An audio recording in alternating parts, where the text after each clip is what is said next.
Liran awalnya berpikir bahwa jika dia menggunakan teknik terlarang, bahkan jika dia tidak bisa menekan Chen Qingyuan, dia setidaknya bisa melukai tulangnya. Namun, Chen Qingyuan paling-paling hanya menderita luka pada kulit dan daging, dan tidak mengalami luka serius. Yang lebih mengejutkan lagi, Chen Qingyuan hanya tertahan sesaat, lalu dengan cepat menahan kekuatan teknik terlarang itu dan mengeluarkan kekuatan spiritual yang bahkan lebih dahsyat. Pukulannya begitu dahsyat dan tak terhentikan. 9 pukulan beruntun tampaknya kembali ke masa puncak zaman dahulu. Serangan Chen Qingyuan begitu cepat dan ganas dari bawah ke atas sehingga Liran terpaksa mundur. Dia mengerahkan segenap tenaganya pada tiap pukulan, dengan sempurna memperlihatkan gaya tubuh Samsara Dao, dengan sinar cahaya yang memercik dan niat pedang yang tak teratur.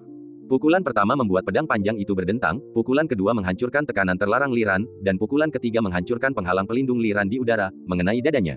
Ledakan dentuman, dari ujung atas Laut Li, hanya dalam beberapa tarikan napas, mereka mencapai langit berbintang yang tak terbatas. Bahkan di sini pun, langit berbintang itu masih berada dalam lingkup 17 formasi agung, luas dan tak terbatas. Darah berceceran di mana-mana, sebagian dari Liran dan sebagian dari Chen Qingyuan. Ia menggunakan kekerasan untuk melanggar hukum dan melawan teknik terlarang pamungkas klan kuno Yanying, menyebabkan banyak pembuluh darah di tubuh Chen Qingyuan pecah dan lebih dari 10 luka muncul di tinjunya. Darah keemasan muda perlahan mengalir keluar, bercampur dengan sedikit pesona ilahi. Kemampuan bertahan Liran hancur total oleh tangan besi Chen Qingyuan, dan pedang panjang yang dipegangnya erat-erat menjadi redup dan tumpul. Sebuah lubang berdarah besar muncul di dadanya, dan organ-organ dalamnya berubah menjadi genangan lumpur. Melihatnya saja sudah membuat orang ingin muntah dan mual. Ledakan. Jika dia adalah musuh, bagaimana mungkin Chen Qingyuan menaruh belas kasihan padanya? Memanfaatkan situasi, ia mengejar Liran dan meninju kepalanya hingga menembus separuh kepalanya.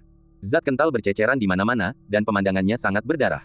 Tinju 4 ekstrim Kingzong, dipadukan dengan tubuh Samsara Dao, memiliki kekuatan tempur yang luar biasa dan secara langsung menekan leluhur klan Yanying. Liran tak berdaya melawan, dan hampir tak ada satu luka pun di tubuhnya. Pakaiannya compang camping dan berlumuran darah, merampas ketampanannya dan membuatnya terpuruk. Separuh kepalanya telah hilang, dan satu-satunya mata yang tersisa menatap Chen Qingyuan dengan saksama.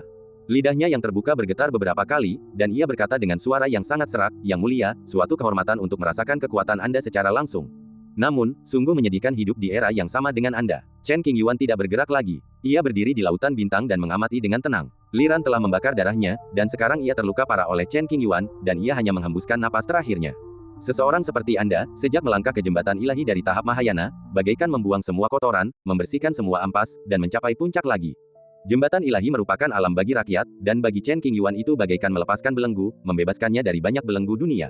Jika dulu ada yang memberi tahu Liran bahwa ia akan dikalahkan oleh seorang kultivator yang baru saja memasuki jembatan ilahi, betapapun detailnya cerita orang itu, Liran tidak akan pernah mempercayainya. Sebab jalan menuju jembatan ilahi merupakan perjalanan dari satu tingkat ke tingkat lainnya, dan di sanalah belenggu langit dan bumi diletakkan. Namun, Chen Qingyuan mematahkan belenggu dan menyentuh area terlarang. Kesenjangan ranah yang disebut sulit untuk tercermin di sini pada Chen Qingyuan. Klan kuno sedang mencari kematian dengan menjadi musuhmu. Baru setelah benar-benar mengalami kengerian Chen Qingyuan, Liran menyadari betapa salahnya pilihan suku kuno itu. Setelah mengucapkan beberapa patah kata, Liran mulai batuk, dan darah menyembur keluar dari luka di sekujur tubuhnya. Cederanya terlalu parah dan pendarahannya tidak dapat dihentikan. Lagi pula, karena vitalitasnya sudah habis, tidak perlu lagi mengobati luka-lukanya. Mampu bertarung dengan Yang Mulia, hidupku telah berakhir, yang dianggap sempurna. Saat berbicara, suara Liran semakin mengecil, lalu ia mengendurkan tangan kanannya yang menggenggam pedang panjang dengan erat. Tubuhnya yang hancur melayang di langit berbintang, dan semua kehidupan lenyap. Hasil yang sama terjadi ketika rentang kehidupan berakhir dan jiwa meninggalkan tubuh. Dari awal hingga akhir, Chen Qingyuan memiliki ekspresi tenang, tanpa banyak gejolak emosi. Panggilan. Dia mengulurkan tangannya dan meraih pedang panjang yang melayang di depannya. Zeng. Pedang panjang itu bergetar beberapa kali, seolah memberikan perlawanan. Akan tetapi, saat Chen Qingyuan mengerahkan lebih banyak tenaga, pedang panjang itu perlahan menjadi tenang. Itu pisau. Setelah menahan serangan dahsyat Chen Qingyuan, pedang itu bahkan tidak patah, tetapi tetap utuh. Perlu diketahui bahwa pedang setinggi 3 kaki yang baru saja dipegang Chen Qingyuan adalah senjata suci kelas atas, begitu berharga dan keras, tetapi patah menjadi 2 bagian begitu saja. Simpanlah, jangan sia-siakan. Chen Qingyuan adalah orang yang berkarakter baik, dan dia tidak akan pernah membiarkan harta karun seperti itu ditinggalkan tanpa pemilik, jadi dia mengemasnya untuk digunakan di masa mendatang. Adapun tubuh Li Chen yang rusak, Chen Qingyuan melambaikan lengan bajunya dan mengirimnya keluar dari formasi. Setelah itu, dia membunuh leluhur lain dari klan kuno itu. Waktu terus berjalan dan tidak ada waktu untuk disia-siakan. Mati, mati. Nenek moyang meninggal dalam pertempuran. Tidak mungkin, ini tidak mungkin. Banyak orang dari suku kuno Yanying melihat pemandangan ini dari jauh, merasa ngeri, dan timbul keraguan. Para pejabat tinggi dari berbagai kelompok etnis yang menyaksikan pertempuran di daerah Lihai semuanya terkejut dan memiliki pemahaman baru tentang kekuatan tempur Chen Qingyuan. Sebelumnya, dia membunuh seorang leluhur tua dengan suara pianonya, tetapi sekarang dia telah membuang semua keterampilan sihir yang rumit dan menyerang dengan tangan kosong. Pertarungan itu penuh dengan tinju dan daging, kembali ke keadaan primitif, membuat orang tampak ketakutan dan gemetar. Ini, orang-orang terkemuka di sekitar mereka semua tercengang dan tak bisa berkata-kata melihat pemandangan ini. Tak ada kata yang bisa menggambarkan keterkejutan di hati mereka. Mereka hanya bisa berdiri di sana, bingung harus berbuat apa. Para leluhur berbagai suku di medan perang masih merasa resah dengan kekuatan diagram formasi tersebut. Meskipun orang-orang tua itu ingin bergegas ke tengah formasi, mereka menghadapi banyak rintangan dan merasa sulit untuk melewatinya. Seorang lelaki tua menggunakan sihir untuk menghalangi kekuatan formasi itu sementara, lalu ia datang ke tengah formasi itu dan menyerang dengan sekuat tenaga, berniat menghancurkannya. Tanpa diduga, pusat formasi itu tiba-tiba bergeser dan tidak seorang pun tahu kemana perginya. Bagaimana mungkin formasi sebesar itu memiliki cacat yang begitu kentara? Itu hanya strategi untuk memikat musuh. Ketika lelaki tua itu akhirnya mencapai pusat formasi setelah berusaha keras, ia menyadari bahwa ia telah ditipu. Akulah mata formasi. Bunuh aku dan kau akan menghancurkan formasi. Pada saat ini, Chen Qingyuan muncul. Suara itu sepertinya berasal dari dunia bawah, dan seluruh tempat menjadi kosong. Nenek moyang klan Kunpang kuno adalah seorang pria kekar. Ketika tiba-tiba mendengar suara ini, tubuhnya sedikit gemetar dan ia segera melihat ke arah asal suara itu. Sekilas, tidak ada jejak Chen Qingyuan. Aku menoleh dan melihat ke tempat lain, tetapi tetap tidak menemukannya. Namun, leluhur Kunpang memiliki intuisi yang kuat bahwa Chen Qingyuan ada di dekatnya.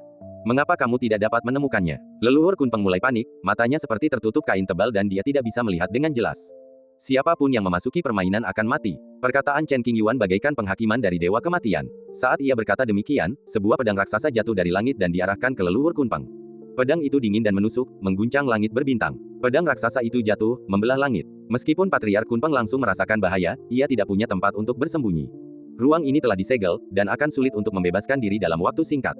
Gambaran Dharma langit dan bumi, tubuh emas melindungi tubuh. Tanpa ragu sedikit pun, Kunpang menampakkan wujud aslinya. Tubuhnya besar, bagaikan gunung. Lapisan cahaya keemasan muncul di permukaannya, menciptakan riak-riak yang tak terhitung jumlahnya. Ledakan, pedang itu jatuh, bertabrakan dengan kekuatan emas leluhur Kunpang, dan suaranya terus-menerus dan menyebar ke seluruh langit berbintang. Hanya dalam beberapa tarikan napas, kekuatan cahaya keemasan telah menunjukkan tren menurun, dan pedang raksasa itu jatuh beberapa inci, hampir menyentuh kepala besar leluhur Kunpang. Leluhur Kunpang tidak mengerahkan segenap tenaganya untuk melawan kekuatan pedang itu, karena ia tahu betul bahwa Chen Qingyuan tengah bersembunyi dalam kegelapan dan sewaktu-waktu dapat melancarkan serangan diam-diam, maka ia harus berjaga-jaga. Setelah kebuntuan, hukum kedua belah pihak dilanggar berkali-kali, dan ruang angkasa runtuh, membentuk jurang lubang hitam seperti dunia bawah, yang membuat dunia gemetar ketakutan. Ledakan, kekuatan pedang perkasa itu terus meningkat, menghancurkan penghalang emas pelindung dan menggandakan tekanan pada Kunpang. Ia sedang mencari Chen Qingyuan ketika tiba-tiba melihat sesosok di suatu tempat di dekat pedang perkasa itu. Tanpa waktu untuk berpikir, Patriark Kunpang menuangkan sejumlah besar kekuatan misterius di tubuhnya ke penghalang di atas kepalanya untuk bertahan melawan kekuatan pedang raksasa itu. Jika mereka menunda lebih lama lagi, pedang itu akan turun dan memenggal kepala mereka. Seiring meningkatnya kekuatannya yang mendalam, leluhur Kunpang mampu menahan kekuatan pedang raksasa itu. Pada saat yang sama, Chen Qingyuan muncul di sisi kiri Patriark Kunpang, memegang pedang bintang 7 di tangannya, dan menebas udara dengan seluruh kekuatannya. Ups, aku tertipu. Leluhur Kunpang merasakan niat membunuh yang sangat kuat melonjak dari sisinya, dan tubuhnya yang besar bergetar. Karena tidak banyak kekuatan spiritual yang tersimpan di tubuhnya, sulit baginya untuk merapal mantra yang kuat untuk melawan. Pada akhirnya, leluhur Kunpang hanya bisa mengerahkan esensi dan darahnya sendiri untuk menahan serangan Chen Qingyuan. Ledakan, formasi pedang itu secepat angin, tak terlihat dan tak berbentuk. Tiba dalam sekejap mata, dan saat menyentuh cahaya keemasan pelindung, ia melesat tanpa hambatan, menghancurkan semua yang ada di jalurnya. Merobek, cahaya pedang tiba-tiba menyayat tubuh leluhur Kunpang dengan sangat dalam, darah pun muncrat deras dan berceceran di angkasa berbintang. Dia tidak punya waktu untuk peduli dengan luka-lukanya, dan buru-buru menghabiskan kekuatan hidup dan darahnya untuk mengaktifkan metode rahasia klan untuk mencegah niat pedang tertinggi merusak fondasinya. Dentang, Chen Qingyuan tidak memberi leluhur Kunpang waktu untuk bernapas dan mengayunkan lebih dari 10 pedang berturut-turut. Setiap sinar pedang mendarat di tubuh yang bagaikan gunung raksasa. Lukanya mengerikan, daging berceceran, tulang-tulangnya dingin dan lengket, sungguh pemandangan yang mengejutkan. Mengabaikan luka-lukanya, Patriark Kunpang mulai melawan. Dengan raungan, gelombang suara bagaikan guntur, menjungkir balikkan langit sejauh bermil-mil dan menghancurkan banyak niat pedang. Huff, tekanan kuat itu memaksa Chen Qingyuan mundur puluhan ribu mil, dan kecepatan menghunus pedangnya melambat secara signifikan. Nafas terakhir dari kekuatan yang sekarat. Perlawanan leluhur Kunpang tidak terlalu menekan Chen Qingyuan. Ia tampak acuh tak acuh dan berbisik. Segera setelah itu, Chen Qingyuan menghunus pedangnya dan menyerang. Pedang Qijue bintang 7 adalah senjata Tao kelas atas dari Akademi Daoyi. Pedang ini memiliki kualitas yang sangat tinggi dan dapat disebut sebagai salah satu yang terkuat di dunia. Dalam pertempuran semacam ini, pedang biasa sepanjang 3 kaki tidak akan mampu menahan tekanan dan mudah rusak. Memanggil, pedang itu bergerak mengikuti pikiran Chen Qingyuan, dan bayangan pedang yang tak terhitung jumlahnya muncul seperti hantu. Dalam sekejap, miliaran sinar pedang mengembun menjadi satu massa, menutupi langit dan bumi, lalu menelan leluhur Kunpang.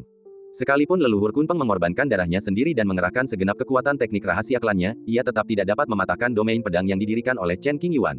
Dentang, dentang, dentang. Pedang itu berdengung dan bersiul, bergema di seluruh 9 langit. Helaian darah yang tak terhitung jumlahnya memercik keluar, dan kekuatan diagram formasi menekan. Hanya dalam waktu singkat, bagaikan secangkir teh, leluhur Kunpeng kehilangan sebagian besar hidupnya. Tulang-tulang putih yang tak terhitung jumlahnya tersingkap di tubuhnya yang besar, sebuah pemandangan tragis yang tak terlukiskan. Aku akan memberimu satu hadiah terakhir. Chen Qingyuan melintasi lapisan kehampaan dalam satu langkah dan mendarat di atas Patriark Kunpeng. Dengan tinju terkepal di udara, pedang bintang 7 kembali. Sambil memegang pedang di tangan kanannya, dia menebasnya sekuat tenaga. Sua, niat pedang itu bagaikan ombak besar, menenggelamkan leluhur Kunpeng yang sedang sekarat.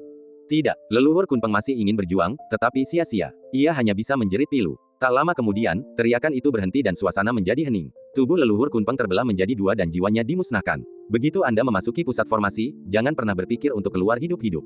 Setelah membunuh leluhur Yan Ying dan leluhur Kunpeng secara berurutan, Chen Qingyuan paling-paling hanya menderita beberapa luka ringan. Bahkan para pahlawan dunia menyaksikan dari jauh, tetapi mereka tidak dapat menggambarkan keterkejutan di hati mereka dengan kata-kata. Hancurkan formasi. Masih ada 8 leluhur klan kuno yang tersisa, dan mereka menyadari sejak pagi bahwa ada yang salah dengan situasi pertempuran. Mereka segera mengirimkan pesan, membakar semua darah dan esensi mereka, dan bersiap untuk menghancurkan aturan kurungan 17 formasi secepat mungkin. Pada saat leluhur Kunpeng jatuh, 8 leluhur meledak dengan kekuatan yang menakjubkan dari posisi yang berbeda, dengan kuat merobek formasi tersebut. Ledakan, bumi berguncang dan guntur bergemuruh. Formasi itu tidak stabil dan banyak lubang di dalamnya. Fondasi aturan pengurungan dalam formasi itu terguncang, dan tidak dapat lagi menghentikan orang-orang tua ini. Menghadapi situasi ini, Chen Qingyuan tetap tenang dan bertindak seperti biasa.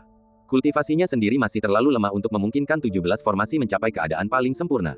Leluhur masing-masing suku tidak mudah dihadapi. Dengan mengorbankan nyawa dan darah mereka sendiri, menghancurkan formasi itu hanyalah masalah waktu. Akan tetapi, meskipun formasi itu retak, ia menghabiskan banyak kartu truf para leluhur berbagai suku, dan sedikitnya setengah dari umur mereka hilang. Swosh, wush, wush. 8 leluhur itu bergegas menuju Chen Qingyuan dengan kecepatan yang sangat cepat, tidak mau menunda sedetik pun, dan hanya ingin menekan Chen Qingyuan. Kalau begitu, mari kita serius. Chen Qingyuan menatap tajam para pahlawan yang berlari ke arahnya, sambil bergumam pada dirinya sendiri. Entah sejak kapan, pedang Bai Jue di tangan Chen Qingyuan menghilang dan digantikan oleh tombak panjang. Tombak merah darah ini disebut tombak pembunuh dewa, dan merupakan sumber kehidupan leluhur klan Kekaisaran Lin Qian yang baru saja gugur dalam pertempuran.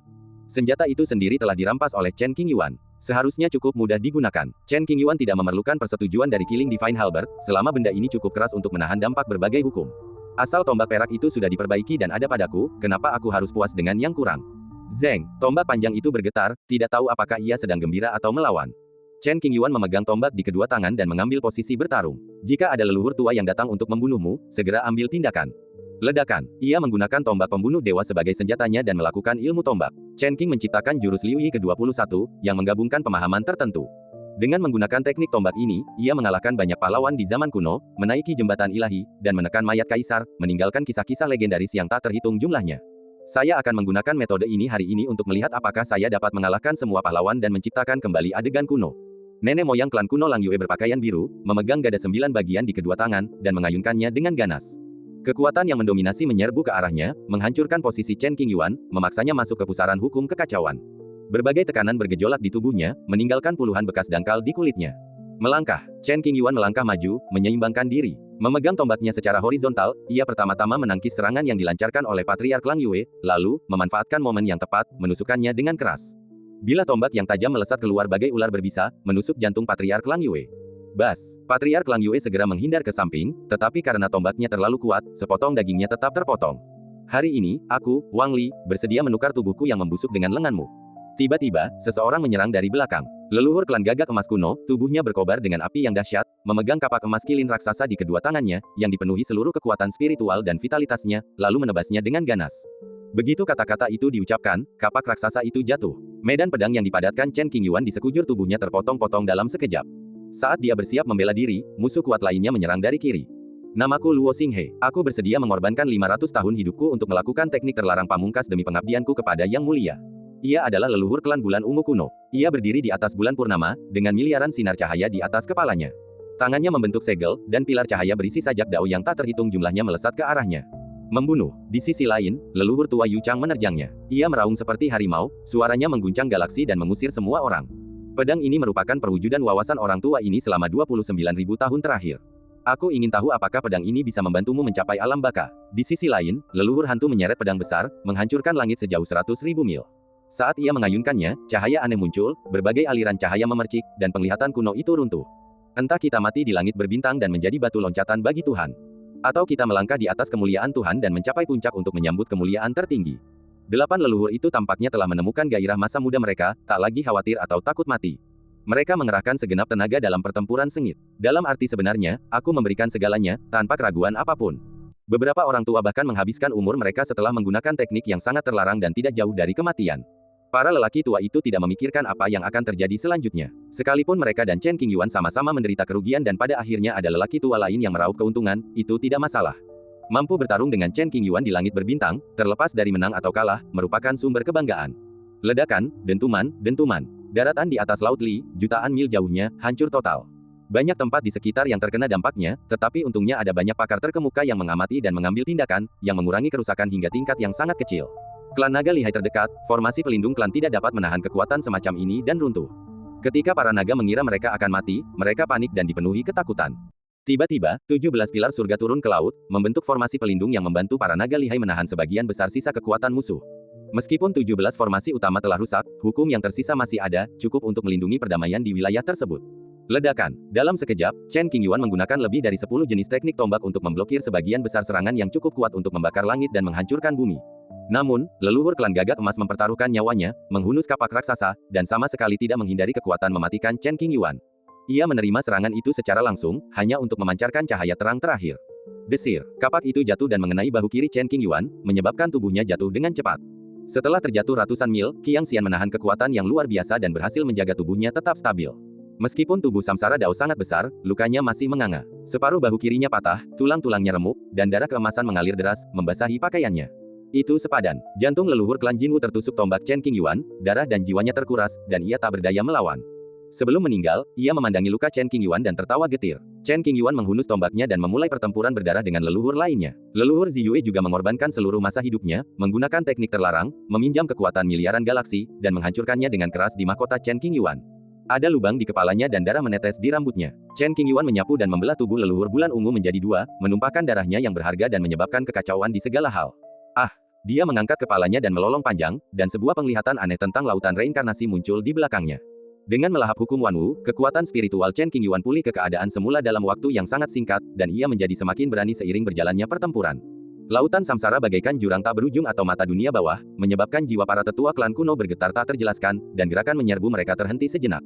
Dia menusukkan tombak itu ke kepala seorang pria. Sebuah tusukan, menembus dada seorang lelaki tua. Dengan satu blok, dia menghentikan serangan dari Haiye. Ubah pertahanan menjadi serangan dan sapu bersih semuanya. Dor, boom, boom. Langit berbintang yang luas itu berantakan. Ratusan bintang hancur, dan tatanan galaksi terpengaruh secara serius. Hukum kekacauan merasuki setiap sudut medan perang. Para kultivator biasa akan terluka oleh sisa kekuatan hukum itu meski mereka hanya melihatnya dari kejauhan, mata mereka akan perih dan mereka akan meneteskan air mata darah.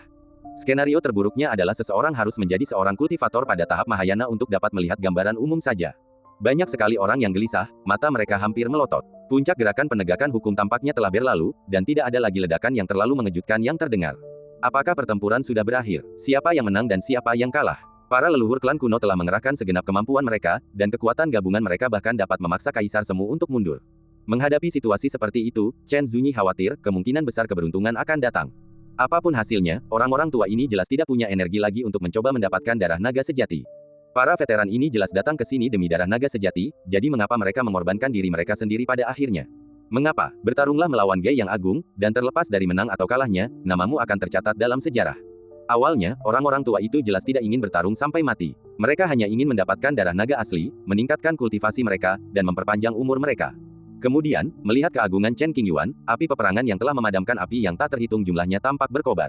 Mungkin, mati dalam pertempuran di bawah bintang-bintang adalah pilihan yang baik, dan akhir hidup tidaklah begitu menyedihkan. Jantung orang-orang yang menyaksikan perkelahian itu seakan melompat keluar dari tenggorokan mereka. Darah di tubuh mereka seakan berhenti mengalir. Tubuh mereka kaku dan mereka menatap ke kejauhan. Langkah, langkah, langkah. Sesaat kemudian, suara langkah kaki yang mantap datang dari kedalaman langit berbintang. Setiap langkah yang Anda ambil menyingkapkan aturannya. Setiap langkah yang diambilnya seakan-akan menginjak jantungnya, mencekik jiwanya, dan membuat seluruh tubuhnya gemetar. Ketika orang itu berjalan keluar dari ruang hukum yang hancur dan kacau, segalanya menjadi sunyi. Waktu seakan membeku saat ini. Pahlawan yang tak terhitung jumlahnya menatap sosok Nau di langit berbintang di medan perang dengan rasa kagum yang tak terlukiskan dengan kata-kata. Tubuh-tubuh yang hancur dan senjata-senjata rusak yang berhamburan di sekitar pria itu bagaikan benda terberat di dunia yang menghantam dadanya. Jantungnya berhenti berdetak dan ekspresinya membeku tak percaya. Pria itu mengenakan kemeja compang camping dan berdarah. Di tangan kanannya, ia memegang tombak berwarna merah darah dengan retakan yang jelas. Rambutnya yang panjang menari-nari liar, penuh noda darah. Sebilah pisau yang patah tertancap di dadanya, dan aliran darah mengalir di sepanjang pisau yang patah itu. Lengan kirinya patah di bahu, potongannya rapi dan pembuluh darahnya terlihat jelas. Sepotong besar daging telah jatuh dari kaki kanannya, dan tulang-tulangnya terlihat. Matanya setajam senter dan dia sangat bertekad. Meskipun tubuhnya penuh bekas luka, dia tetap terlihat begitu mulia, begitu agung dan perkasa, begitu tak terjangkau. Di sampingnya, ada mayat-mayat hancur yang mengapung. Dua senjata kuasi kaisar rusak parah, dan senjata Tao kelas atas yang tersisa hancur berkeping-keping, dengan semua jimat Tao mereka hilang. Orang-orang memandang Chen Qingyuan yang sedang memegang tombak dengan satu tangan, tertegun bagaikan pohon, ketakutan seakan-akan mereka telah melihat hantu. Tak terhitung banyaknya praktisi Mahayana yang ternganga, ketakutan hingga kehilangan keseimbangan dan jatuh ke tanah, tubuh mereka gemetar. Pandangan dunia mereka hancur, dan mereka merasa sulit menerima kenyataan ini. Mereka tak mampu lagi mempertahankan pretensi mereka sebagai atasan, dan martabat mereka pun lenyap. Beberapa orang, terlebih lagi, ketakutan, wajah mereka pucat, mata mereka berputar ke belakang, dan mereka benar-benar pingsan, lalu jiwa mereka meninggalkan tubuh mereka, melayang dan berputar-putar. Kondisi pikiran mereka tidak memadai dan perlu diasah. Chen, Yang Mulia Chen menang. Seseorang di tengah kerumunan tertentu memecah suasana yang amat menyesakan dan sunyi itu, bagaikan sebuah batu yang jatuh ke lautan luas, anehnya menimbulkan gelombang. Bagaimana mungkin? Bagaimana dia melakukan itu? Dia hanya pendatang baru di Senxiao. Beberapa orang gila dan tidak dapat dipercaya. Siapa yang bisa dibandingkan dengannya di era ini? Tidak seorang pun di dunia ini yang dapat memikirkan seseorang yang dapat dibandingkan dengan Chen Qingyuan. Leluhur, dikalahkan. Para biksu dari berbagai ras memandangi mayat-mayat yang melayang di langit berbintang, merasa seolah-olah mereka telah jatuh ke dalam gua es. Seluruh tubuh mereka diselimuti dingin yang ekstrim, seolah-olah pisau yang tak terhitung jumlahnya mengiris daging dan darah mereka, menyebabkan gelombang rasa sakit yang menembus jauh ke dalam tulang mereka. Tidak seorang pun pernah mengira bahwa 10 leluhur klan kuno yang bergabung akan berakhir seperti ini. Sebelum pertarungan dimulai, beberapa orang bahkan mengheningkan cipta untuk Chen Qingyuan, seakan-akan mereka telah menyaksikan jatuhnya seorang iblis. Perang telah usai, dan hasilnya sungguh mencengangkan, membangkitkan gelombang emosi di hati saya yang sulit dijelaskan. Chen Qingyuan melirik bagian yang terluka dari sudut matanya gelap dan ekspresinya acuh tak acuh. Para tetua klan kuno mempertaruhkan seluruh umur mereka hanya untuk melepaskan satu pukulan kekuatan cemerlang, yang membuat Chen Qingyuan berada di bawah tekanan luar biasa. Salah satu tangannya patah, dan ada banyak luka mengerikan di sekujur tubuhnya. Bahkan tubuh reinkarnasi yang sempurna tidak dapat menahan serangan seperti itu, dan cedera tidak dapat dihindari. Di langit berbintang, pemandangan laut reinkarnasi yang mengerikan dan ganjil masih ada, seolah terhubung dengan 9 alam neter, memancarkan napas kematian yang pekat. Tak seorang pun berani menatap langsung ke arahnya, karena takut jiwa mereka akan dilahap. Chen Qingyuan menatap dunia, mengerahkan sedikit energi spiritual, mengeluarkan pil bermutu tinggi dari tas Qian Kun, menelannya, dan memurnikannya. Terlihat dengan mata telanjang bahwa banyak luka di tubuh mulai pulih, mencegah pendarahan berlanjut. Cedera permukaan mudah disembuhkan, tetapi cedera internal tidak semudah itu. Wow, Chen Qingyuan menemukan lengan kirinya yang terputus di medan perang, mengulurkan tangannya ke udara, menggenggamnya erat-erat, lalu menyimpannya. Ia akan menemukan cara untuk mengembalikannya ke tubuhnya sambil menyembuhkan luka-lukanya. Kemudian dia melambaikan tangan kanannya, dan medan perang, yang dipenuhi hukum kekerasan, perlahan menjadi tenang. Senjata kuasi kaisar yang rusak dan prajurit Tao tingkat atas semuanya dimasukkan ke dalam sakunya. Sayangnya, para tua ini tidak memiliki banyak sumber daya di cincin sumi yang mereka bawa. Seharusnya mereka sudah bersiap menghadapi kemungkinan terburuk sebelum bertempur, jadi wajar saja mereka tidak akan membawa aset keluarga mereka. Seluruh dunia menyaksikan dan seluruh negeri terkejut. Setelah hari ini, Chen Qingyuan berdiri di puncak awan, tidak lagi terikat oleh berbagai batasan seperti sebelumnya. Siapapun yang ingin meminum darah saudaraku dan memakan daging saudaraku, silakan keluar dan tunjukkan wajahmu. Chen Qingyuan memegang tombak di satu tangan dan mengamati sekeliling, tatapannya tajam dan auranya agung. Jubah berlumuran darah yang dikenakannya memberinya aura yang ganas dan ganas, bagaikan dewa pembunuh. Begitu kata-kata ini diucapkan, kata-kata itu menyebar melintasi langit dan mencapai telinga banyak orang, membangkitkan gelombang besar di hati mereka dan menggugah emosi yang tidak bisa diabaikan. Tenang, sangat tenang. Saat itu, tak seorang pun berani menunjukkan kepala. Mereka semua mundur, tak berani bernapas. Terlepas dari apakah Anda leluhur sekte kuno atau penguasa klan kuno, Anda harus menundukkan kepala dan menjaga sikap saat ini. Jika Anda berani berteriak, Anda akan dibunuh oleh Chen Qingyuan dengan guntur. Dia begitu diam, sehingga setiap orang yang hadir dapat mendengar suara jantungnya sendiri yang bergetar. Sekalipun kau menggunakan segala macam cara untuk merenggut nyawa saudaraku di masa depan, itu tidak akan mengubah nasib kematianmu. Kalau kau tidak percaya, kau bisa mencobanya. Aku sudah membuatnya untukmu memakannya, tapi aku tidak punya waktu untuk mengolahnya. Sekalipun aku mengolahnya, itu tetap akan membunuhmu. Jika Chen Qingyuan pernah mengatakan sesuatu seperti ini sebelumnya, tidak banyak orang yang menganggapnya serius. Situasinya sangat berbeda sekarang. Para pemimpin puncak klan kuno abadi harus bersatu dan tidak menginginkan apapun. Orang-orang dari klan kuno abadi, keluar dan kumpulkan mayatnya. Setelah mengatakan apa yang perlu dikatakan, Chen Qingyuan melirik dingin ke arah di mana sebagian besar anggota suku kuno berada dan berkata dengan acuh tak acuh. Ledakan. Banyak orang merasakan jantungnya bergetar hebat, seperti dihantam batu besar, dan sulit bernapas. Setelah mengatakan itu, Chen Qingyuan berjalan turun selangkah demi selangkah. Pusaran air muncul di Laut Li, menuju ke istana bawah laut. Dalam sekejap mata, Chen Qingyuan tiba di istana. Ia melambaikan tangannya untuk mengambil 17 pilar formasi dan berkata, buka formasi pelindung klan. Oh. Lao Hei tertegun sejenak. Mendengar suara Chen Qingyuan, ia buru-buru mengangkat penghalang dan bergegas menghampiri. Wajahnya dipenuhi kegembiraan yang tak terlukiskan, dan ia tak bisa berkata-kata dengan jelas, kakak, kau benar-benar. Yang mulia, salam, yang mulia. Banyak anggota klan naga lihai membungkuk memberi salam, sorak-sorai mereka membumbung tinggi bak ombak. Wajah mereka dipenuhi kekaguman dan kegembiraan, dan mereka begitu gembira hingga bibir mereka bergetar saat berbicara. Pemuda itu menatap Chen Qingyuan lekat-lekat, seolah-olah telah melihat dewa sungguhan. Tubuhnya lemas dan ia ingin berlutut untuk menyambutnya. Chen Qingyuan mengangguk kepada semua orang. Kita bicara nanti. Sekarang carikan aku tempat yang aman. Aku perlu sembuh. Kemudian, Chen Qingyuan menatap Lao Hei di sampingnya. Ia sedang tidak ingin mengobrol untuk sementara waktu. Ia harus pulih dari cederanya sesegera mungkin dan menstabilkan kondisinya sebaik mungkin untuk mencegah memburuknya kondisi. Bagus. Lao Hei tahu keseriusan masalah ini, jadi dia secara pribadi memimpin jalan dan membawa Chen Qingyuan ke kamar tidurnya sendiri. Banyak pembatasan ditetapkan, dan Lao Hei berdiri di luar pembatasan untuk melindungi jalan, dan tidak seorang pun diizinkan mendekat. Di dalam istana, Chen Qingyuan duduk bersila di tanah, tak mampu menahan seteguk darah kental, yang mengalir keluar dari sudut mulutnya. Batuk. Dia batuk pelan beberapa kali dan ekspresinya menjadi agak jelek. Dia mengeluarkan lengan yang terputus dan sejumlah besar batu roh, menelan ramuan itu, menutup matanya, mengatur pernapasannya, dan mulai menyembuhkan luka-lukanya. Saat ini, di atas Laut Li, para pemimpin berbagai ras muncul satu demi satu, dengan pikiran yang sangat rumit di benak mereka, dan pergi ke medan perang langit berbintang untuk mengumpulkan sisa-sisa leluhur mereka, dengan ekspresi hikmat dan hati-hati. Baru setelah Chen Qingyuan benar-benar meninggalkan medan perang dan pergi ke klan naga lihai, orang-orang klan kuno berani muncul. Karena mereka takut, mereka ketakutan. Saya khawatir akan menyinggung Chen Qingyuan dan terbunuh. Saat mengumpulkan jasad leluhur, potongan-potongan di sana-sini, tangan semua orang gemetar, tak terkendali. Tak hanya tangan mereka yang gemetar, jiwa mereka pun gemetar. Beberapa waktu lalu, semua suku masih berfantasi tentang cara mendapatkan darah naga asli. Dalam sekejap mata, ia sudah mengumpulkan jasad leluhurnya. Emosinya bergejolak hebat dan ia patah hati. Tidak ada satupun lelaki tua yang meninggalkan tubuh lengkap, mereka semua dalam keadaan berantakan. Semua prajurit yang terluka dikumpulkan oleh Chen Qingyuan, dan klan kuno abadi tidak berani memintanya. Adapun penggunaan artefak leluhur klan untuk mengancam, itu omong kosong belaka. Artefak leluhur digunakan untuk diwariskan dari generasi ke generasi, untuk mengintimidasi orang lain. Kekuatan aslinya sangat kecil, dan penggunaannya semakin jarang. Setelah benar-benar terkuras, kecuali muncul sosok terbaik dari klan, akan sulit untuk melepaskan kekuatan senjata kekaisaran. Jika mereka menghadapi masalah yang sangat mengerikan, klan akan musnah. Era kemakmuran yang sesungguhnya akan segera tiba, jadi kecuali benar-benar diperlukan, klan kuno abadi tidak akan dapat mengaktifkan senjata kekaisaran. Untungnya, tidak ada apa-apa. Lebih dari separuh klan kuno abadi tidak berpartisipasi dalam insiden ini karena mereka memiliki beberapa kekhawatiran. Sekalipun mereka tidak mendapatkan darah naga sejati sejak awal, itu tidak masalah. Setidaknya mereka tidak perlu mengambil risiko. Akhir yang ada di depan mata mereka membuat suku-suku kuno ini merasa lega sekaligus takut. Pertempuran lihai pasti akan tercatat dalam sejarah dan dikenang oleh generasi mendatang. Seseorang telah merekamnya, dan saya akan mencoba menuliskannya sedetail mungkin. Jika kita tidak mengundang Yang Mulia Chen di pesta megah itu, kita akan kehilangan kesempatan sepenuhnya. Mulai sekarang, kecuali klanmu terancam punah, kau harus menjauh dari Yang Mulia Chen. Seiring berjalannya waktu, dia akan menjadi semakin kuat, mencapai level yang dimilikinya di zaman kuno, atau bahkan, melangkah lebih jauh. Banyak orang di klan kuno abadi memahami situasi dan tahu bahwa kebangkitan Chen Qingyuan tidak dapat dihentikan dan tidak ada kemungkinan untuk menekannya. Memperbaiki hubungan dan meminta maaf mungkin merupakan satu-satunya jalan. Pada saat ini, para pemimpin klan kuno merasa takut dan menyesal.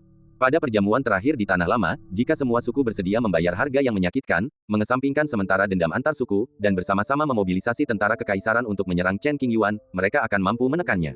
Sayangnya, kesempatan itu hilang. Ketika Anda bertemu Chen Qingyuan di masa depan, Anda harus memperlakukannya dengan hormat dan tidak memberontak.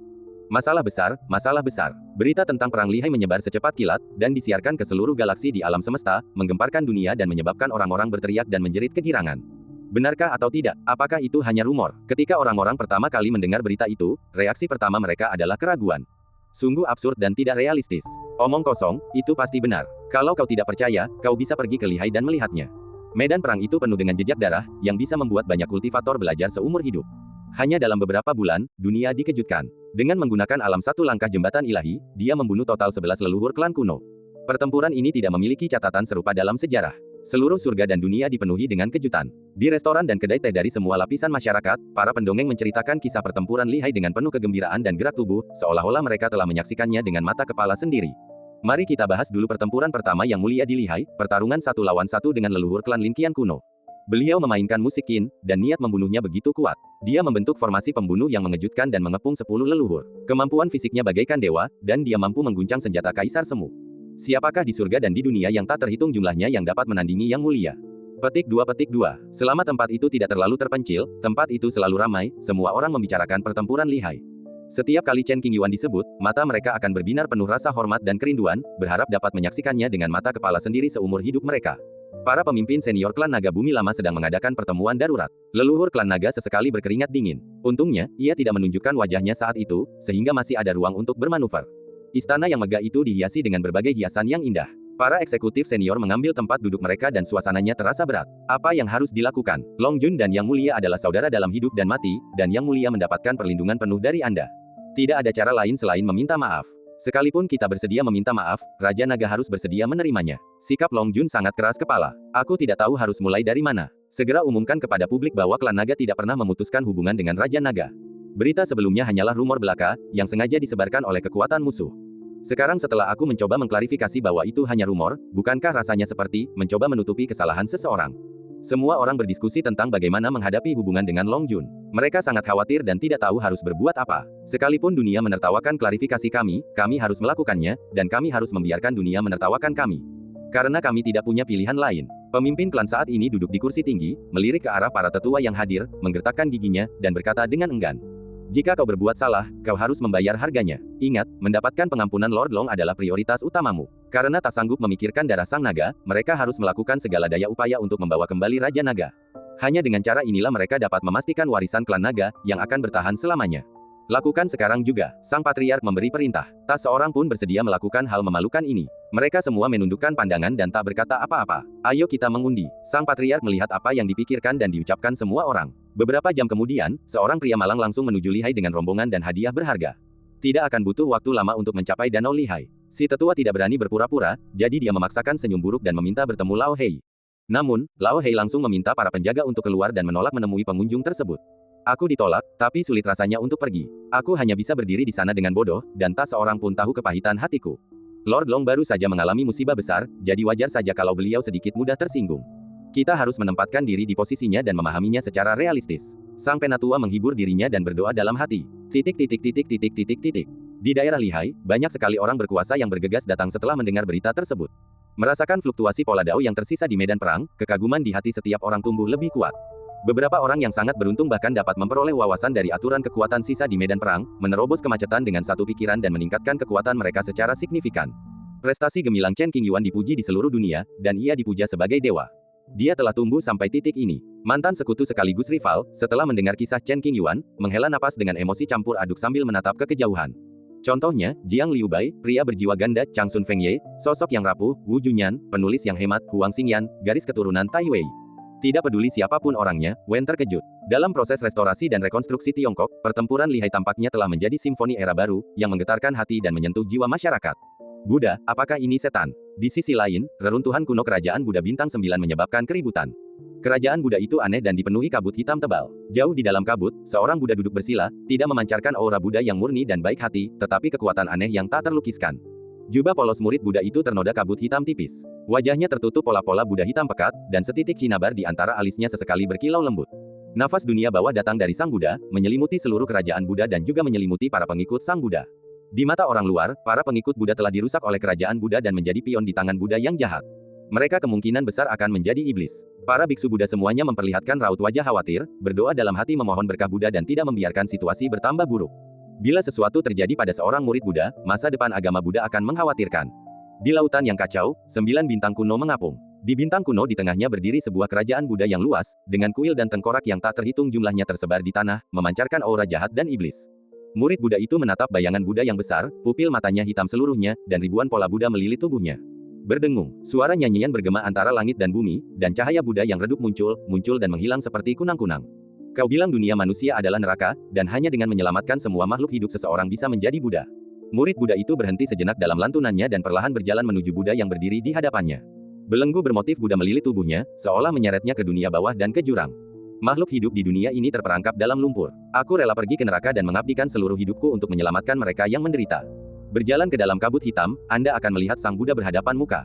Umat Buddha tidak menolak irama Buddha kuno yang datang kepada mereka, tetapi menerimanya dengan tangan terbuka.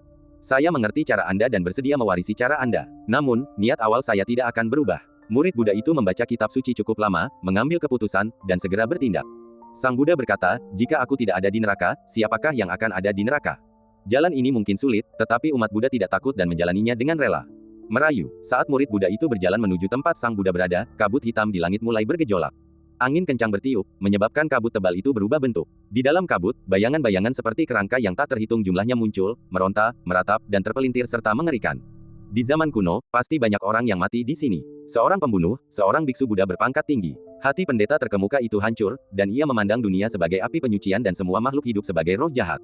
Obsesinya tidak akan pudar dan akan tetap ada sampai besok. Saya tidak akan mencapai kebudaan sebelum neraka kosong. Meskipun berada di area inti hukum kekacauan, sang murid Buddha tetap tenang, dan bintik cinabar di antara alisnya bersinar dengan cahaya Buddha yang lembut. Desir. Dalam sekejap mata, murid sang Buddha dan bayangan sang Buddha menyatu. Kerajaan Buddha bintang 9 mulai bergetar, dunia bawah terbuka, dan hantu-hantu menangis dan serigala-serigala melolong. Jubah biksu Buddha itu berubah menjadi hitam, dan seluruh tubuhnya memancarkan niat jahat yang tak terlukiskan. Tersebar. Dengan cahaya redup di matanya, dia melirik kabut hitam dan membisikkan sepatah kata, dan hukum pun mengikutinya. Huf! Angin kencang bertiup, membubarkan semua kabut hitam. Kerajaan Buddha itu semegah gunung raksasa. Tak lagi gelap dan dipenuhi niat jahat, melainkan memancarkan pesona Buddha yang samar dan lembut. Kabut pun menghilang, dan tengkorak di tanah pun ikut menghilang. Bayangan Sang Buddha yang membuat banyak orang ketakutan kembali ke tubuh putra Sang Buddha. Tinggi di langit, di puncak kerajaan Buddha. Hanya murid Sang Buddha yang berdiri di sana. Dia mengenakan jubah hitam dan matanya gelap dan tidak jernih. Ada apa denganmu, Buddha? Di kejauhan, banyak pendeta terkemuka menyaksikan pemandangan ini dengan cemberut dan khawatir. Itu seharusnya tidak terjadi. Para pendeta tidak punya pilihan selain berdoa. Penghalangnya telah rusak. Setengah batang dupa kemudian, penghalang kuno kerajaan Buddha bintang 9 mulai runtuh, dan para biksu di dekatnya mulai membuat keributan. Murid Buddha itu awalnya hendak keluar, tetapi mungkin hatinya tergerak, atau mungkin ia mendengar lantunan lirih Buddha kuno. Ia menoleh ke belakang dan mendarat di kerajaan Buddha. Dia perlahan menarik pandangannya, dan cahaya redup di matanya menghilang sedikit. Buddha, tidak. Semua biksu berkumpul, wajah mereka dipenuhi kekhawatiran. Tidak, Sang Buddha menggelengkan kepalanya dan berbisik. Apa yang sedang kau lakukan? Para biksu jelas menyadari perubahan aura murid Buddha itu, dan menatap jubah hitam itu, ingin mengatakan sesuatu tetapi menahan diri.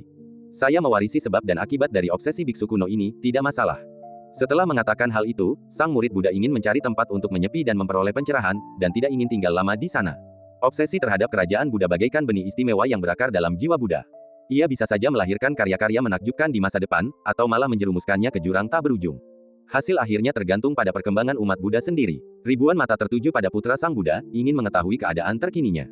Memanggil. Setelah beberapa saat, semua biksu Buddha dan lainnya pergi. Para biksu yang datang menyaksikan kemeriahan itu segera mengarahkan pandangannya ke kerajaan Buddha, berniat untuk pergi ke sana dan melihatnya, sambil berharap mendapat kesempatan. Di Zhu, daerah Lihai. Di ujung kamar tidur Raja Naga, Chen Qingyuan duduk bersila untuk menyembuhkan luka-lukanya.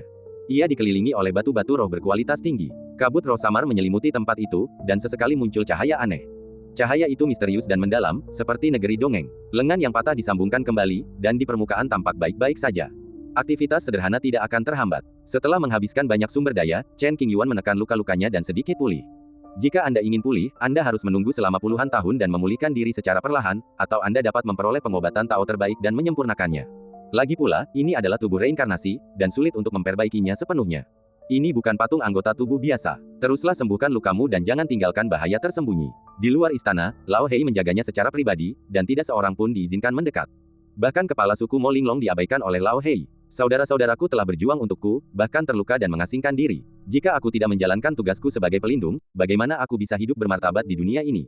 Beberapa bulan kemudian, terdengarlah suara dari aula, "Saudara, masuklah dan minumlah." Mendengar suara yang begitu ramah dan familiar, Lao Hei, yang berdiri di luar aula dengan pisau tajam di tangannya, langsung mengubah ekspresinya yang serius menjadi terkejut.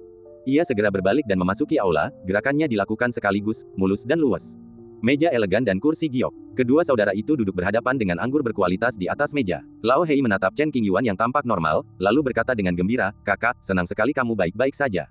Apa kau mengkhawatirkanku? Atau kau takut tidak bisa bersantai dan menikmati hidupmu di masa depan?" Chen Qingyuan mengangkat sudut mulutnya dan bercanda. "Bagaimana kau bisa berkata begitu?" Tanya si hitam tua dengan serius. "Meskipun aku mungkin malas, kepedulianku terhadap saudara-saudaraku sungguh tulus.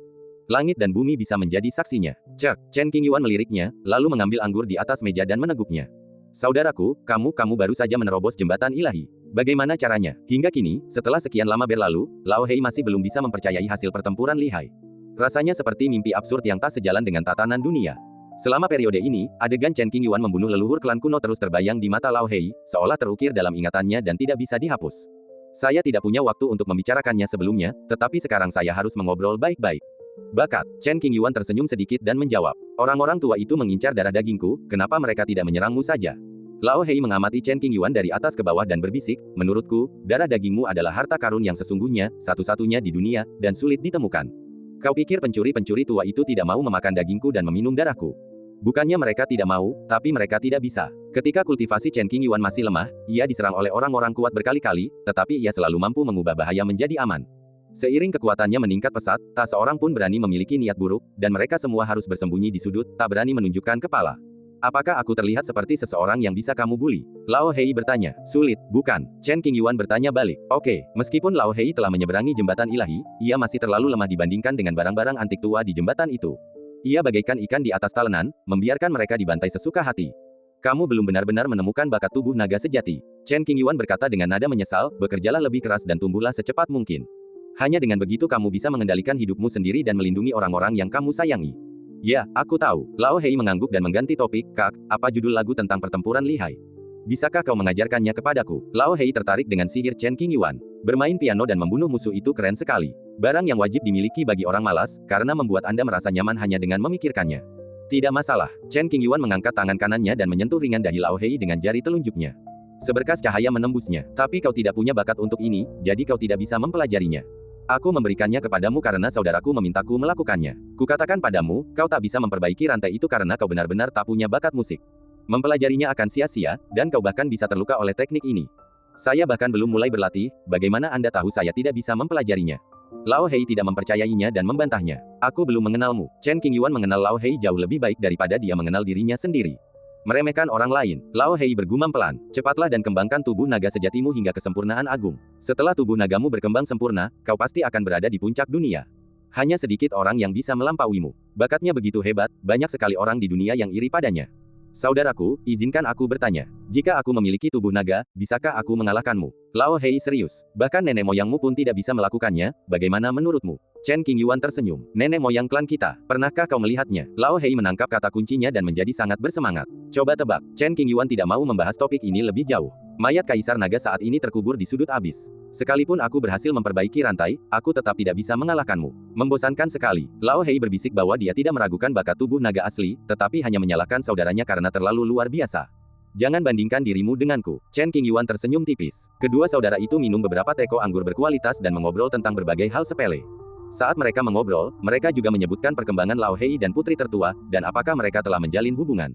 Putri sulung dan aku belum memecahkan kertas jendela itu. Saat mengatakan ini, Lao Hei tampak malu. Sudah bertahun-tahun, dan masih belum ada apa-apa. Chen Qingyuan tertegun. Biarkan saja, jangan terburu-buru. Lao Hei lebih menyukai perasaan kadang jauh dan kadang dekat, dan menikmatinya.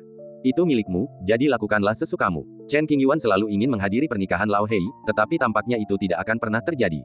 Saudaraku, ku dengar banyak orang suci tertarik padamu. Kenapa kau sepertinya tidak tertarik pada mereka? Apa kau tidak menyukai mereka? Lao Hei mulai bergosip. Kamu tidak perlu khawatir. Chen Qingyuan memutar matanya. Tentu saja, jika dia ingin Lao Hei mengeluarkan bakat aslinya dan berlatih keras, hanya ada satu orang yang bisa melakukannya, yaitu dekan lama Akademi Daoyi. Satu-satunya alasan si tua hitam mampu menembus jembatan ilahi adalah karena dekan tua itu sendiri yang mengawasinya. Kalau tidak, mengandalkan efisiensi si tua hitam sendiri, pasti tidak akan ada kemajuan sekarang. Di tengah lautan yang kacau, berbagai wilayah mulai terhubung. Peninggalan kuno sering muncul, menarik pahlawan dari semua sisi dan memicu pertempuran dan perebutan.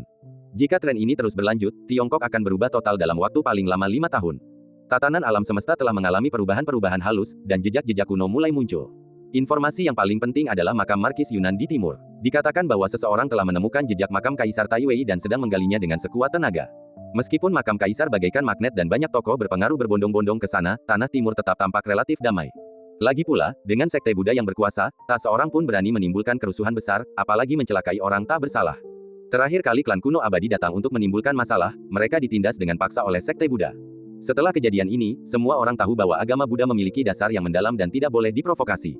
Buddha telah kembali. Tiba-tiba, agama Buddha menjadi hidup. Ketika semua biksu melihat sosok murid Buddha yang mengenakan jubah hitam, mereka semua tercengang. Sang murid Buddha tidak menyapa siapapun dan langsung pergi ke Taman Bodhi untuk bermeditasi dalam kesunyian. Tak seorang pun diizinkan mengganggunya. Apa yang sedang terjadi? Sekelompok biksu dari Bukit Yuan mengelilingi biksu terkemuka yang bepergian bersama Sang Buddha dan mengajukan pertanyaan. Seorang murid Buddha telah terkontaminasi oleh pengaruh seorang biksu kuno. Saya tidak tahu apakah ini berkah atau kutukan.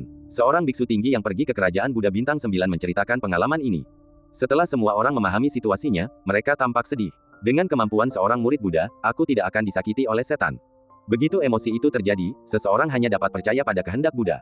Area makam Markis Yunan dipenuhi pengunjung dari seluruh dunia, dan ada banyak wajah-wajah yang tidak dikenal. Menurut kesimpulan sekelompok orang kuat, makam Kaisar Taiwei ada di dekatnya. Namun, pintu masuk khusus ke makam Kaisar masih belum diketahui dan perlu diselidiki lebih lanjut. Bahkan setelah kita menghancurkan tempat ini, kita harus menemukan pintu masuk ke makam Kaisar. Para pahlawan bersemangat dan terus mencari. Di sudut kerumunan yang tidak mencolok, Ye Liu Jun, leluhur klan Roh Api kuno, menonton dari jauh, belum memperlihatkan wajahnya, dan bersikap rendah hati. Seharusnya segera, dengan pengalaman Ye Liu Jun yang kaya, dia dapat merasakan bahwa hukum dan ketertiban daerah ini sedikit berubah, kemungkinan besar karena makam Kaisar Taiwei. Setelah pembentukan Tiongkok selesai, jejak makam Kaisar niscaya akan terungkap. Aku penasaran apa isi makam Taiwei, dan apakah ada warisan yang tertinggal. Bahkan Ye Liu Jun tergoda oleh warisan Taiwei. Menurut catatan kuno saat ini, kekuatan Kaisar Taiwei dapat dikatakan sebagai yang terbaik. Bagi orang seperti itu, sekalipun ia menyimpan sisa-sisa dan barang-barang yang dibuang, itu akan menjadi ciptaan yang mengejutkan bagi orang lain, dan leluhurnya akan dihormati.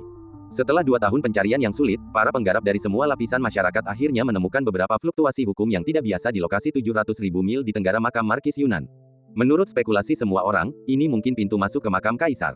Aku naik 3 kaki, tapi tak mendapat apapun. Pola hukum khusus sebenarnya ada di ruang ini. Pasti diperlukan metode tertentu, atau mungkin butuh waktu agar pembatasan hukum masuk dicabut sebelum bisa diungkapkan. Seorang lelaki tua merenung cukup lama dan sampai pada suatu pemahaman. Tanah suci hampir rampung, dan alam semesta akan dipengaruhi oleh hukum baru. Ketika itu terjadi, pintu masuk ke makam Kaisar pasti akan terbuka untuk kita. Memikirkan hal ini, para pahlawan menjadi gembira dan hampir tidak dapat mengendalikan suasana hati mereka yang gelisah. Era baru, tantangan baru. Aku tua dan lemah, bagaikan pohon tumbang, vitalitasku layu, dan hidupku akan segera berakhir.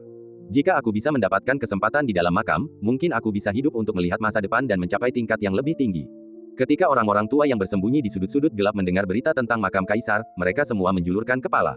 Cahaya redup bersinar menembus lapisan kegelapan dan menyinari wajah mereka. Cahaya dan bayangan itu berbintik-bintik, dan tubuh mereka terdistorsi, seperti setengah manusia dan setengah hantu.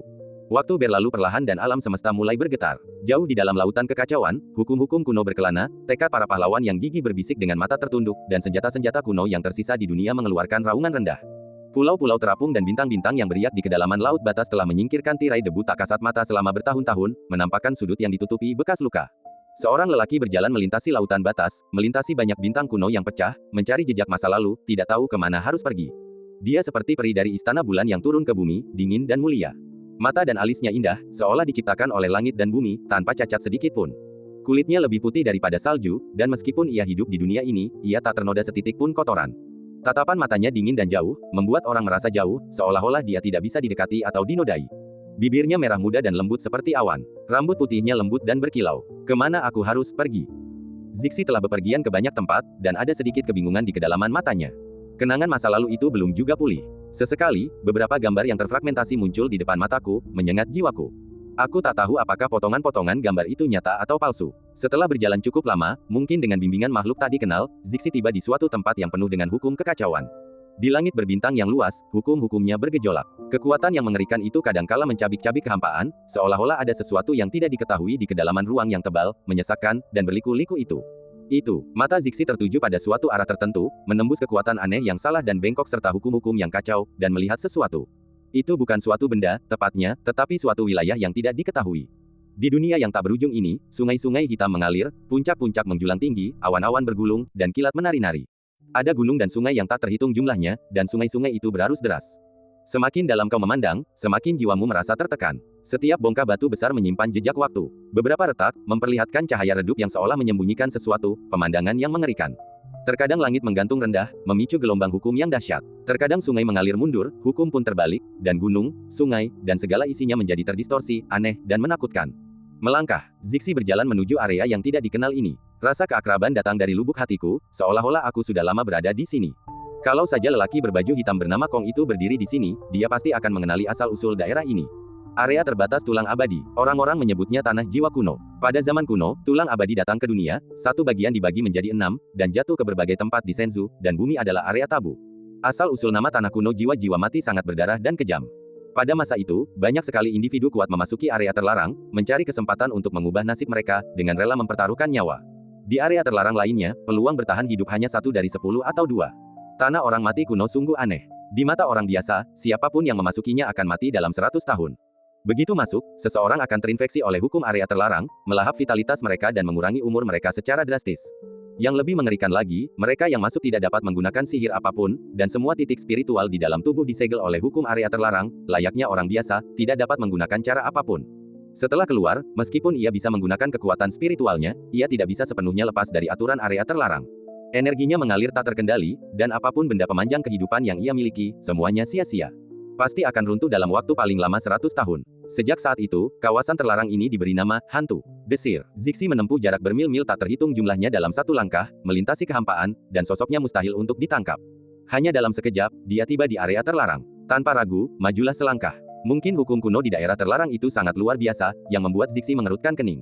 Namun, Zixi tidak mundur, melainkan perlahan-lahan masuk lebih dalam. Tanah terlarang bagi para dewa tidak dapat memengaruhi niat Zixi. Di beberapa tempat, Anda dapat melihat jejak yang pernah Anda tinggalkan. Saya pernah ke sini sebelumnya. Awalnya, Zixi masih bingung, merasa asing. Setelah masuk, ia yakin akan hal itu, matanya terpaku menatap ke kedalaman, yang tertutup kabut tebal dan penuh dengan hal-hal yang tak diketahui. Begitu saja, Zixi tidak pergi kemanapun lagi, tetapi tetap berada di area terlarang ini. Jika aku datang ke sini, mungkin aku dapat menemukan kenangan yang hilang. Beberapa tahun berlalu dalam sekejap mata. Rekonstruksi Tiongkok telah mencapai momen paling kritis. Pemandangan aneh berupa 5 matahari yang bersinar bersama muncul di langit di atas seluruh surga. Apakah Anda seorang pendeta atau manusia? Selama Anda melihat ke atas, Anda akan dapat melihat pemandangan ini. Pada hari kelima, matahari dan bulan saling mendekati dan seharusnya bertemu di satu titik. Urutan bintang dan laut juga berubah, memengaruhi aliran energi spiritual dan ritme pertumbuhan segala sesuatu. Ada banyak hal aneh yang terjadi. Misalnya, seorang pemuda ingin bergabung dengan sebuah sekte untuk mencari Dao, tetapi ditolak karena tidak memiliki bakat. Merasa patah hati, ia tiba-tiba menerima anugerah Dao. Semua lubang spiritualnya terbuka, menyerap sejumlah besar energi spiritual murni. Ia berhasil menembus 5 alam minor berturut-turut, mengejutkan semua orang. Tubuh berharga dari zaman dahulu, yang telah terbuang sia-sia akibat perubahan hukum, dibangun kembali seiring tanah suci dibangun kembali dan ketertiban dipulihkan. Tubuh berharga itu mekar dengan kecemerlangan yang selayaknya, menarik banyak orang kuat untuk datang dan mengulurkan ranting zaitun. Alam semesta itu luas, dan ada banyak contoh serupa. Hal ini menyebabkan kegemparan di daerah setempat, dan banyak biksu mulai membahasnya, mengatakan bahwa zaman telah berubah dan tidak seorang pun boleh diremehkan.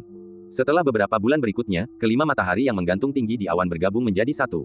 Ledakan. Pada saat yang sama, hukum langit berbintang di perbatasan saling terhubung, dan perjalanan di masa mendatang antara berbagai tempat tidak akan terhalang oleh laut perbatasan. Adapun laut kekacauan, ia menyelimuti seluruh Shenzhou. Lautan dunia yang tak terbatas tidak memiliki akhir yang dapat ditemukan oleh siapapun. Gemuruh, gemuruh. Saat China mulai terbentuk, seluruh bagian dunia mulai berguncang, batu-batu berguncang, dan suaranya sangat dahsyat.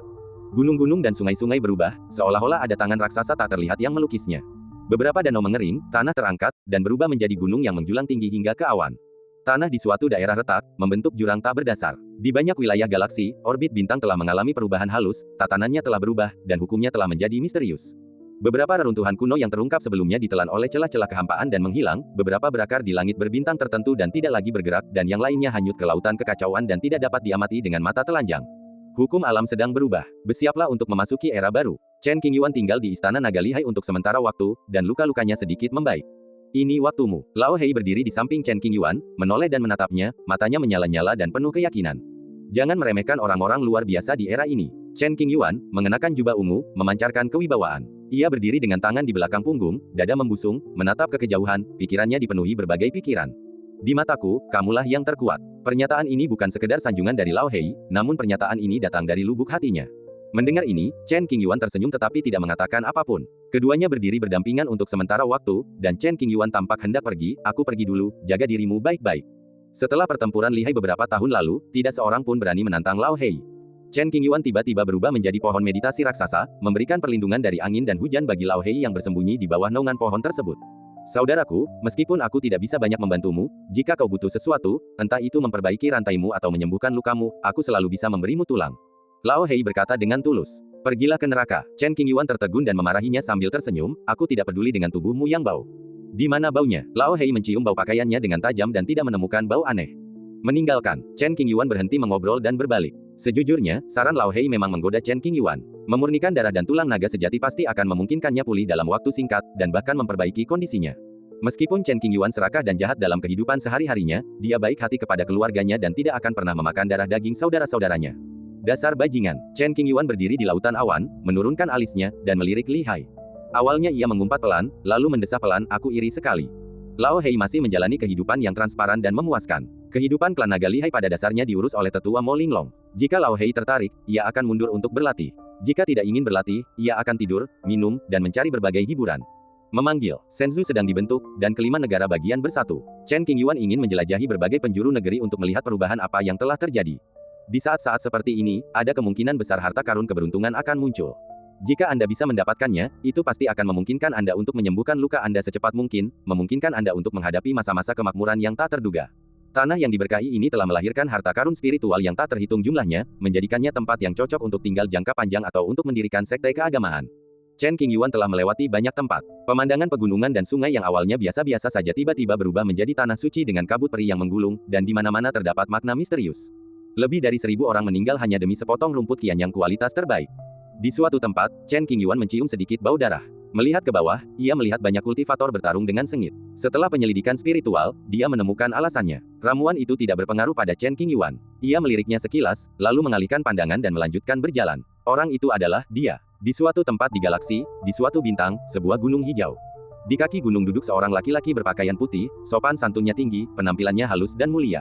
Chen Qingyuan, yang berada di awan, berhenti dan ekspresinya sedikit berubah. Kemudian, ia mengubah rute jalannya, mendarat di lokasi perbukitan hijau, dan berjalan lurus menuju pria berbaju putih. Senior, Chen Qingyuan berjalan mendekati pria berpakaian putih itu, menangkupkan tinjunya dengan sopan, dan menyapanya dengan hormat. Sepertinya kamu cukup beruntung karena mendapatkan secangkir anggur abadi. Pria itu adalah Situlin, sosok misterius.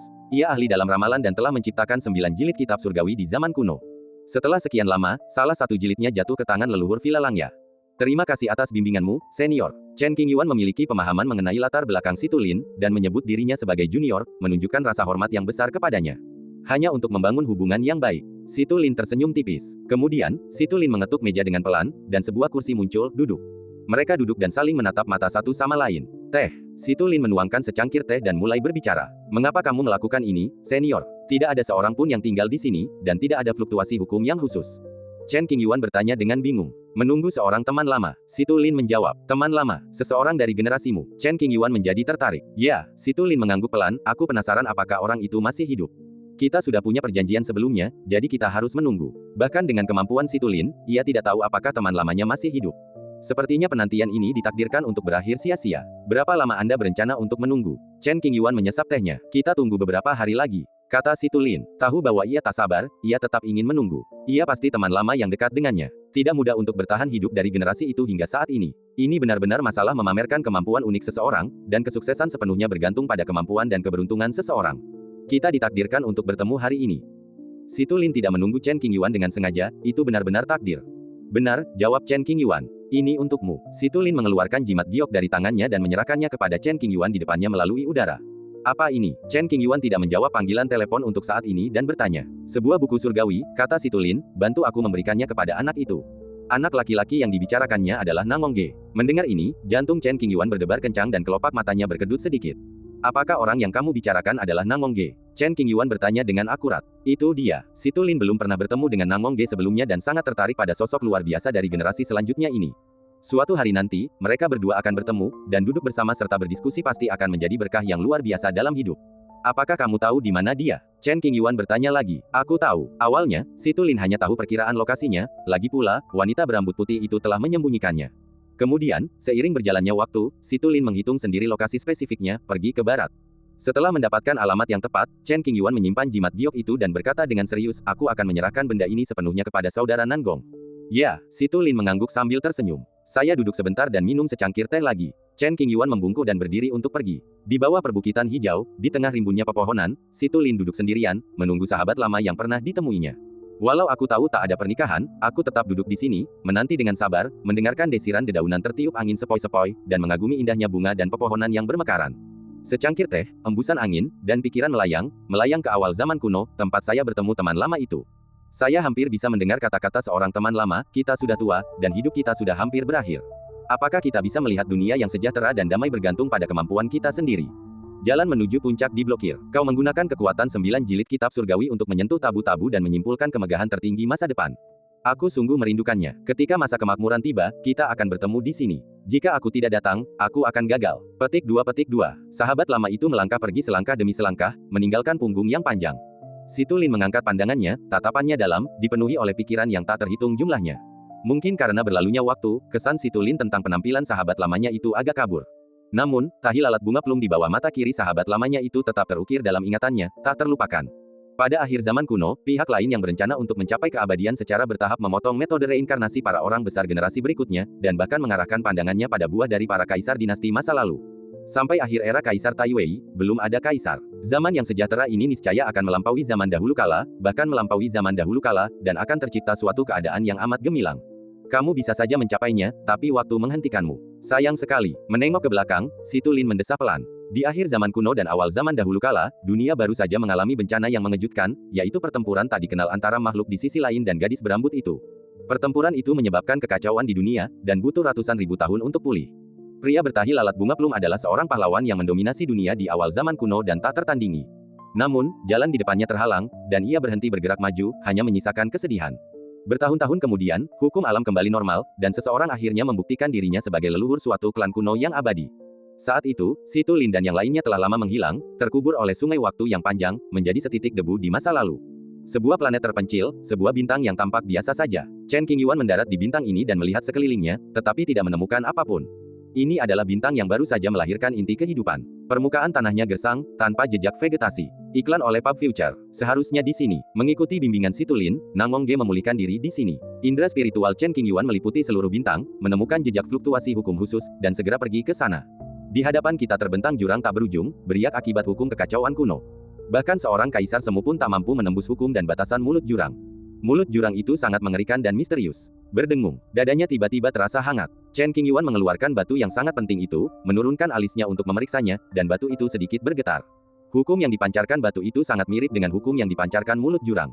Chen Qingyuan tahu alasannya tanpa perlu berpikir terlalu banyak. Pembatasan di tempat ini seharusnya ditetapkan oleh wanita berambut. Sambil memegang batu itu, Chen Qingyuan perlahan mendekat dan mengujinya dengan hati-hati. Kamu tidak akan dikucilkan. Chen Qingyuan tidak terluka saat dia menyentuh setitik energi terlarang, dan dia merasa gembira.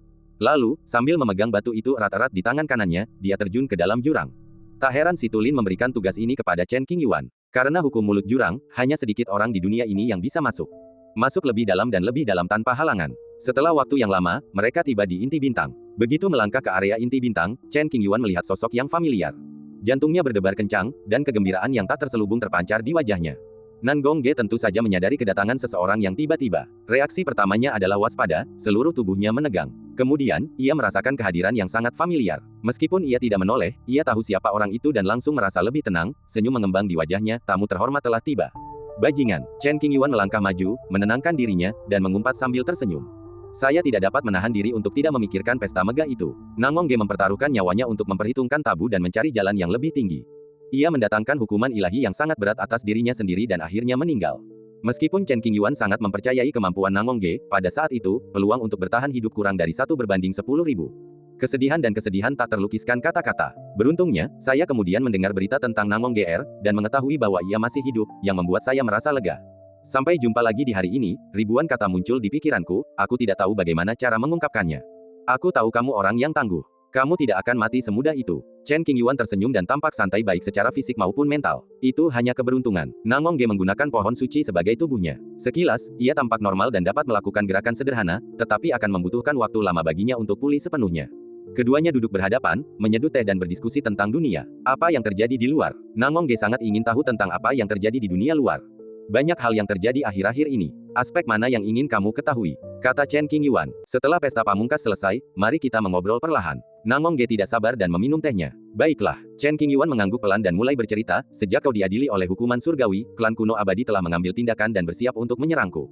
Situasinya menegangkan, dan mereka bahkan menggunakan tentara kekaisaran. Proses pertempuran dilalui dengan cepat, seolah-olah itu adalah kejadian biasa. Sambil mengobrol, mereka bercerita tentang Langya Villa. Chen Qingyuan terdiam, raut wajahnya sedikit berubah. Villa Langya mengalami bencana besar dan berada di bawah tekanan klan kuno. Ketika situasi menjadi kritis, sebuah kekuatan tak dikenal tiba-tiba muncul dan menelan Villa Langya. Kita masih belum tahu apa hasilnya nanti. Aku tahu, Villa Langya seharusnya baik-baik saja. Terakhir kali, Nangong Ge bertemu Kong dan tahu bahwa Kong lah yang menolongnya, jadi dia teringat akan kebaikannya ini.